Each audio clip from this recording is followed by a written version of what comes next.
14 फरवरी 1948 को नेहरू जी ಸ್ವಲ್ಪ ತಾಳ್ರಪ್ಪ, ನಿಮಗೆ ನಾವು ಈ ಮಾತುಗಳನ್ನು ಹೇಳ್ತಾ ಇದ್ದೇವೆ, ಅದನ್ನ ಒಂದು ಮಿನಿಟ್ ಕೇಳಿ, ಆಮೇಲೆ ಪ್ರಿಯಾಂಕಾ ಗಾಂಧಿ ಅವರು ಮಾತಾಡ್ತಾರೆ. ಅಧ್ಯಕ್ಷರ ಭಾಷಣ ಅದು ದಯವಿಟ್ಟು ಕೂತ್ಕೋಬೇಕು, ತಾಳ್ಮೆಯಿಂದ ಇರಬೇಕು ಪ್ಲೀಸ್.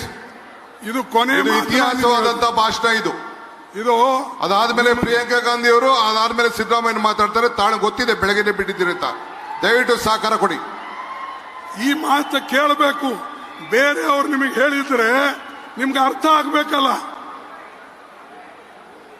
नेहरू जी और ಹೇಳಿದ್ರು, हमें मिलजुल कर रहते हुए भीषण सांप्रदायिकता के उस विषय का नाश कर देना चाहिए जिसने हमारे युग के सबसे महान पुरुष को मार डाला.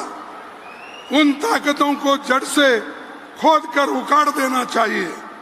गांधी जी की हत्या पर समारोह करने वाले, भारतीय कहलाने वाले का भी हक नहीं रही. ಇದು ಎಲ್ಲನೂ ಕೂಡ ಗಾಂಧೀಜಿಯವರು, ನೆಹರೂಜಿಯವರು ಹೇಳಿದ ಮಾತು ನಿಮ್ಮ ಮುಂದೆ ಹೇಳ್ತಾ ಇದ್ದೇನೆ.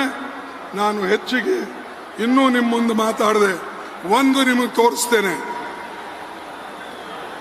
ಬಾಬಾ ಸಾಹೇಬ್ ಅಂಬೇಡ್ಕರ್ ಒಂದು ಪತ್ರವನ್ನ ಅವರ ಒಬ್ಬ ಗೆಳೆಯನಿಗೆ ಬರೆದಿದ್ದಾರೆ. ಏನಂತ ಬರೆದಿದ್ದಾರೆ?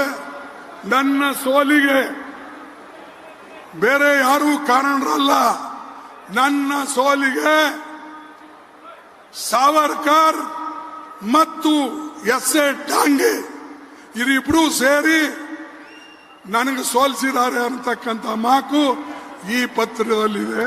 ಇದು ಕೈಯಿಂದ ಬರೆದಂತ ಪತ್ರ. ಆದ್ರೆ ನೀವು ಯಾರು ನೋಡೋದಿಲ್ಲ, ಕೇಳೋದಿಲ್ಲ. ಬಿಜೆಪಿದವ್ರು ಏನು ಹೇಳಿದ್ರೆ ಅದನ್ನ ತಿಳ್ಕೊಳ್ತೀರಿ, RSS ಹೇಳಿದ್ದನ್ನ ತಿಳ್ಕೊಳ್ತೀರಿ. ಇದು ಅವ್ರ ಹ್ಯಾಂಡ್ ರೈಟಿಂಗ್ ಇದೆ. ಇದು ಅವರು ಕಮಲ್ನಾಥ್ ಅಂತೇಳಿ, ಅವರು ಕಮಲಾಕಾಂತ್ ಅಂತೇಳಿ ಅವ್ರ ಫ್ರೆಂಡ್ಗೆ ಬರೆದಿದ್ದ ಪತ್ರ ಇದು. ಅದಕ್ಕೆ ಬಂಧುಗಳೇ, ನೀವೆಲ್ಲರೂ ಒಂದಾಗಿ ಕಾಂಗ್ರೆಸ್ ಪಾರ್ಟಿಗೆ ಸಪೋರ್ಟ್ ಮಾಡಿ, ಮುಂದೆ ನಾವು ಎಲ್ಲರೂ ಕೂಡ ಒಕ್ಕಟ್ಟಾಗಿ ಪುನಃ ಕಾಂಗ್ರೆಸ್ ಪಾರ್ಟಿಯಲ್ಲಿ ತರ್ತೇವೆ. ಮುಂದೆ ಬರ್ತಕ್ಕಂಥ ಜಿಲ್ಲಾ ಪಂಚಾಯತ್, ತಾಲೂಕಾ ಪಂಚಾಯತ್, ಮುನ್ಸಿಪಾಲ್ಟಿಯಲ್ಲಿ ನೀವು ಒಕ್ಕಟ್ಟಾಗಿ ಎಲ್ಲರನ್ನ ಗೆಲ್ಲಿಸಬೇಕು ಅಂತ ಹೇಳಿ ಅದು ಕೂಡ ನಿಮಗೆ ಅಪೀಲ್ ಮಾಡ್ತೇನೆ. ಇಷ್ಟು ಹೇಳಿ ನನ್ನ ಮಾತನ್ನು ಮುಗಿಸ್ತೇನೆ. ಜೈ ಹಿಂದ್, ಜೈ ಕರ್ನಾಟಕ.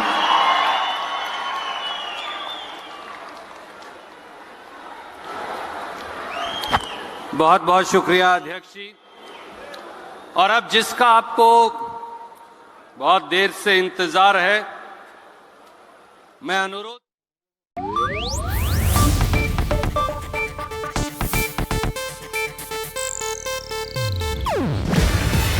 ಇದು ಏಷ್ಯಾನೆಟ್ ನ್ಯೂಸ್ ನೆಟ್ವರ್ಕ್ ಪ್ರಸ್ತುತಿ.